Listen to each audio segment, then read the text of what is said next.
Educação, prevenção, apuração e sanção.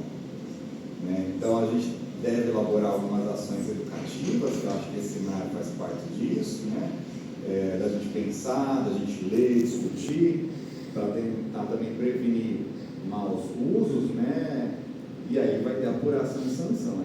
Cria, inclusive, um comitê de avaliação e sanção para pessoas que podem ser punidas pelo mau uso, não só da IA, mas pela má prática acadêmica científica, né?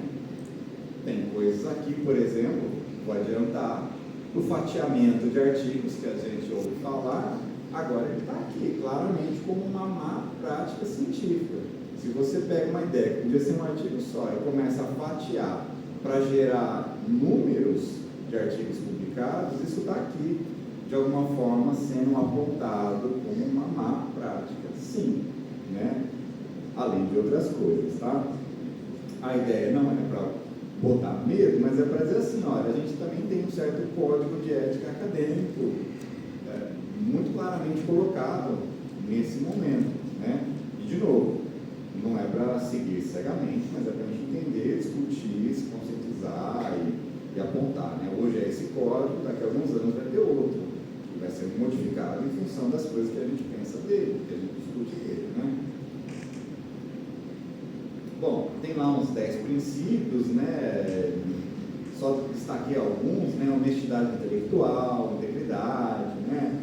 Veracidade na autoria, crédito científico, respeito aos participantes, as normas legais, decoro, segurança e zelo pelos membros e participantes da pesquisa, recursos materiais, etc. e tal, que vai aparecer aqui nos próximos artigos, né? Uma das primeiras coisas que eu destaquei aqui é o seguinte: a quem se aplica essa normativa? Essa normativa se aplica a mim? A pergunta é: você tem curriculares? Se a resposta for sim, sim, se aplica. Basicamente, se aplica a qualquer pessoa que faça pesquisa no território nacional, que utilize qualquer coisa que você tem, incluindo o próprio curriculares.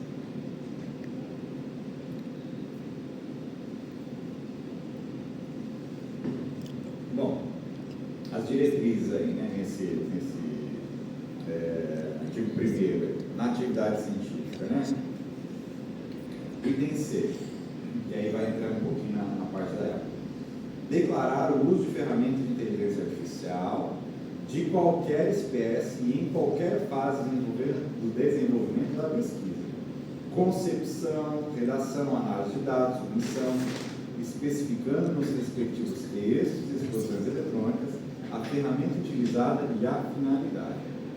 Usei o ChatGPT para ficar gerando possibilidades de perguntas de pesquisa para eu escolher um número com dúvida, variações, que seja. Você tem que declarar. Põe lá uma nota de rodapé, põe um texto no final, tem várias formas de fazer isso, mas assim, olha, para gerar essa pergunta de pesquisa, eu utilizei o ChatGPT com esse prompt aqui, escrevi tais coisas e me deu tais respostas que eu trabalhei, manipulei, etc. e tal. Se usou em outras partes, né? B. É vedada a submissão de conteúdo gerado por IA como se fosse de autoria humana. Se eu pego um trecho que o ChatGPT gerou, eu colo num texto que está escrito o meu nome, eu estou dizendo que aquela autoria é minha. Tudo que está ali abaixo do meu nome, fui eu que fiz. Exceto se eu declarar claramente, né, uma citação direta, um quadro que tem uma fonte, que tem uma referência, né? Eu tenho como dizer que tem trechos ali que não fui eu que fiz, que eu peguei de outro lugar. E se eu peguei algo de outro lugar, que seja o notebook LM, o ChatGPT ou qualquer outro, eu tenho que declarar que aquele trecho não fui eu que fiz. Simples assim. Porque senão eu estou dizendo que aquilo é de autoria humana e não é. Sendo os autores integralmente responsáveis pelo conteúdo final, inclusive por eventuais plágios ou imprecisões. A IA plagiou alguém, você botou o seu nomezinho lá, a responsabilidade é sua. Você está usando um conceito a partir do que a IA deu, e depois alguém vai dizer assim, peraí, esse conceito está errado. Não é assim. A responsabilidade é sua. Aqui ele vai falar um pouquinho mais nas etapas de avaliação, e a gente vai ter CZMAT e por aí, né? É vedada a inserção de projetos de pesquisa de terceiros em ferramentas de IA. Eu vou dar um parecer no texto, original, tudo mais para alguém. Eu não posso jogar ele na IA para gerar um parecer para mim. Por quê? Bom, entre outras coisas, porque eu não sei exatamente, eu não tenho a garantia do tratamento que esses dados vão ter por essa plataforma. Quando se processa o prompt que você coloca, esse processamento não se dá na sua máquina. Ele se dá naquele que a gente fala assim, a nuvem, né? A nuvem. Parece que é uma coisa mágica, assim. Né? Não, a nuvem é um data center que está em algum lugar, com o computador ligado lá, funcionando 24 horas por dia. O texto você coloca aqui, ele vai para lá e ele é processado lá.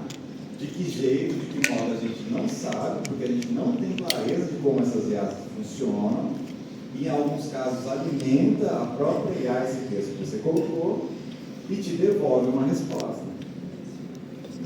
Então, quando você faz isso sem consentimento da pessoa, você está colocando em risco aquela originalidade do texto daquela pessoa.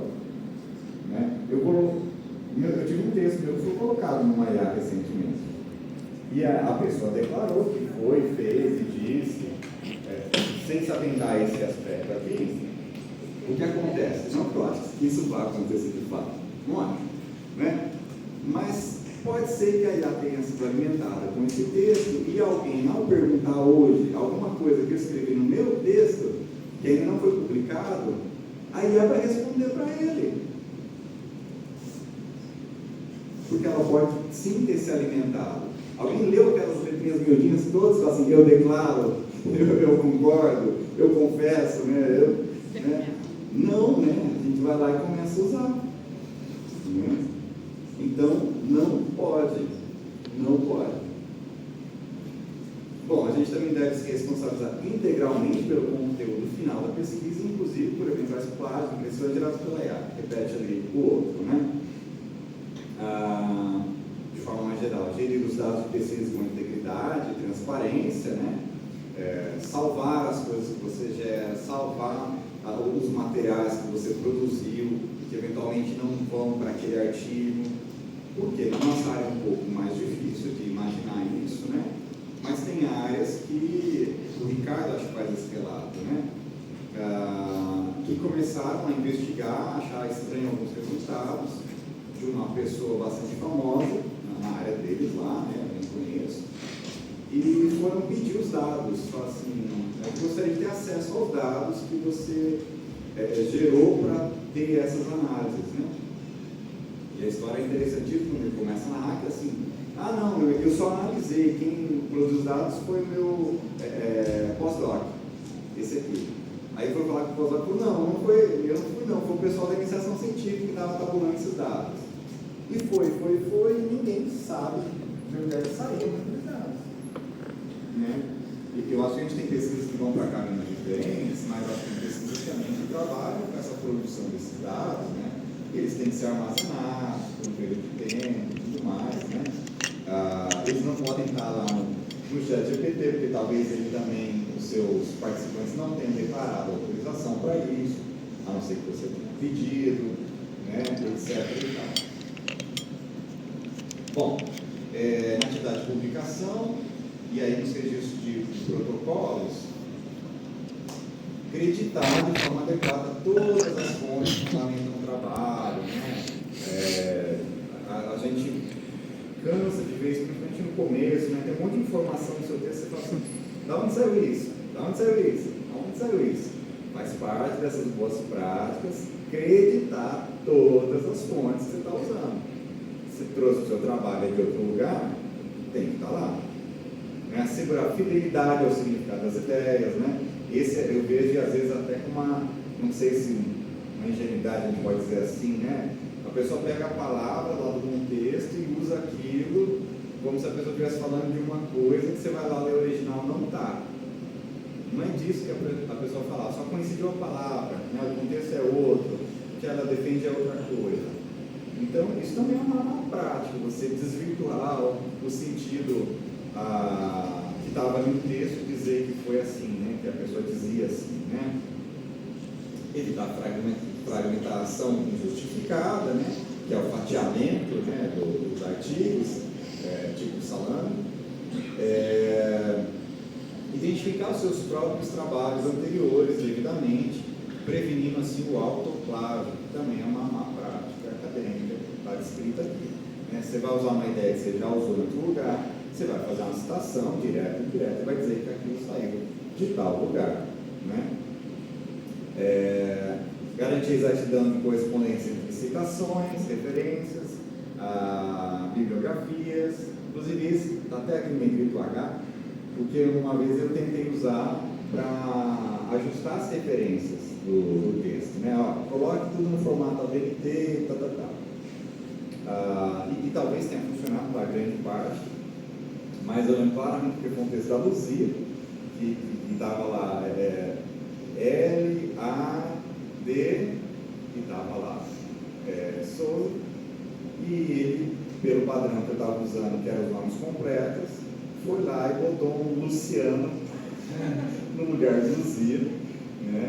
E se eu não tivesse conferido minuciosamente toda aquela linhagem que é referência bibliográfica, a gente sabe que é um trabalho do cão, né?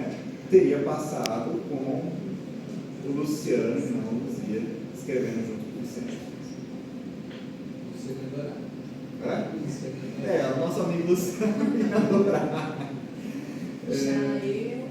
Já a Luzia, né? E já o carão que eu passaria depois de ter o texto publicado, ele diz assim: peraí, já onde você tirou esse Luciano?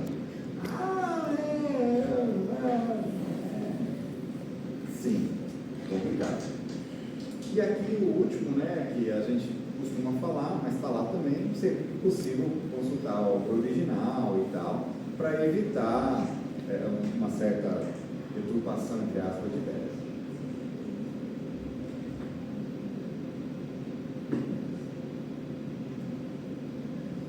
Bom, aqui tem algumas outras coisas que não falam diretamente da IA, mas eu acho que são interessantes, né? Definir responsabilidades e critérios para a autoria. Então, botar o nome de alguém porque alguém te ajudou lá no passado, porque alguém é legal, ou só porque é seu orientador, ou só porque é do grupo, ou qualquer coisa assim, segue já aconteceu, não é uma boa. Se a pessoa põe seu nome lá no outro porque achou. Não, a autora é a autora. A autora teve que botar a mão na massa, fazer uma. Aqui não está delimitando, né? Mas estou dizendo um pouco do meu entendimento, né? Às vezes você tem, né, um trabalho que você orientou desde o início, e agora você tem um texto mais ou menos pronto, você vai revisar, você vai olhar, você vai fazer uma primeira avaliação, você vai pedir para o orientando modificar, né? Isso não é botar um nome lá. Mas pode ser que em alguns casos, sim, né? Bota o nome lá e a pessoa manda e você nem sabe o que é o texto. Né? Isso claramente não é uma boa prática científica. Certo? Vedar a inclusão de autoria sem contribuição efetiva, né? E a exclusão de quem de fato participou. Você também tirar o nome do coleguinha que você não gosta mais dele, mas ele ajudou lá na sua coleta de dados, você não fez referência, isso também não é legal. E atribuir a devida responsabilização a todos os autores pela veracidade e tal e tal. Todo mundo que está com o nomezinho ali é responsável, né? E estará apto a descrever, quando solicitado, a contribuição individual de cada autoria no trabalho. Você pode ter, em outras áreas é mais comum, parcelas diferentes daquela pesquisa, etapas diferentes daquela pesquisa, né? E esse texto que eu indiquei que eu citei no começo, que saiu com a Ela, que foi minha supervisora lá no pós-doc, eu achei o máximo naquela revista, porque no final estava lá assim, concepção do texto,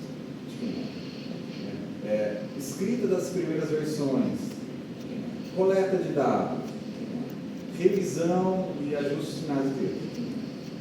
Tem parte ali que foi só eu que fiz. Tem parte que foi com auxílio, com a discussão com ela. Então, assinam os dois são responsáveis, ela deve ler o texto e tudo mais, mas as etapas que cada um participou são distintas, né? E num certo sentido, interessante discriminar isso por explicitado, mas o que ele está dizendo aqui estar apto, né? Se for questionado, fala assim, como é que foi feito esse texto? Quem foi responsável por cada parte, né? Você tem um nome, você tem alguém ali que você pode apontar para responder isso, né? Eu trouxe também algumas políticas de uso da Elsevier, que é uma das maiores editoras de material acadêmico e tal, né? Os próximos slides também são citações diretas, mas traduzidas de forma automática ali para o português, né? Pelo Google, não foi pela IA, porque você clica no navegador e já faz isso para a gente, né? Então, eventuais problemas de tradução estão aqui também minimamente declarados de onde saíram, né? Enquanto à autoria, os autores não devem listar a IA como autora ou coautora, nem citá-la como autora. Eu não posso fazer uma citação direta no texto que saiu do ChatGPT. Por quê? Porque ele não é autor, então eu não posso citá-lo. E nem posso colocar lá, segundo autor, ChatGPT, né? Notebook LM, ou qualquer coisa assim. Ou como primeiro, talvez, mas assim, depende da minha parcela. Não posso, tá? E nós é que somos responsáveis por se usou, auditar, verificar, ajustar e tudo mais, né? É possível usar os resultados de agentes de IA ou de pesquisas aprofundadas diretamente como texto do manuscrito? Eu posso pegar aquele texto e colar aqui? Não. Você não pode usar resultados de agentes de IA ou pesquisas aprofundadas diretamente como texto do seu manuscrito. Negrito os meus, tá? Devem servir apenas como inspiração no processo de preparação, e qualquer manuscrito precisa representar a contribuição autêntica e original dos autores. Aqui é uma obra sua, é uma obra de arte sua. Você pintou e está botando o nomezinho lá embaixo. É seu. Se não é seu, tem algum problema você botar seu nome lá. Não, é coletivo, tudo bem. Então tem nomes coletivos, né? Não é disso que eu estou trazendo, né? Eu fui ali. Os pesquisadores devem verificar cuidadosamente todos os resultados gerados por IA, com precisão factual, né? Abrangência, imparcialidade, além de validar todas as fontes, né? Será que eu não estou citando alguém que nem existe, né? Tá. E outra coisa que a gente usa muito, né? E isso que a Elsevier está falando, se aplica a verificadores de gramática lá que tem no navegador, no Word, ou aqueles outros que geram as referências e tal, Mendeley, Zotero, EndNote? Não, essa política não abrange essas ferramentas. E essas ferramentas podem ser utilizadas sem distinção, sem fazer essas declarações que estão aparecendo aqui. Então, eles fazem essa distinção, né? O que eu acho que tem a ver um pouco, que eu não citei, né? Atividade fim e atividade meio da pesquisa, né? Sei lá, 50 anos atrás, a gente escrevia nas folhas de almaço ou num caderno e mandava para a pessoa datilografar, com folha carbono para fazer aquilo, né? Depois mandava para alguém passar o computador, depois a gente aprendeu a mexer no computador, né? Eu acho que ninguém, nem de longe, está dizendo aqui que a gente vai ter que programar um editor de texto para poder escrever a tese. O Word está aí, né? O Google tem, o Google Docs. Mas essas não são atividades fim, né, da nossa pesquisa. Agora, escrever, redatar um texto, pensar no título, pensar na estrutura que deve ter um resumo, pensar em quais resultados deveriam estar no resumo, pensar o que eu pego da minha metodologia para estar no resumo, o que poderia ser uma palavra-chave do meu texto, como que eu organizo uma introdução, como que eu capto o meu leitor para continuar lendo, talvez, como que eu convenço ele de um ponto de vista controverso, como que eu mexo na estética, na materialidade do meu texto para causar um certo efeito que eu quero. Eu acho que tudo isso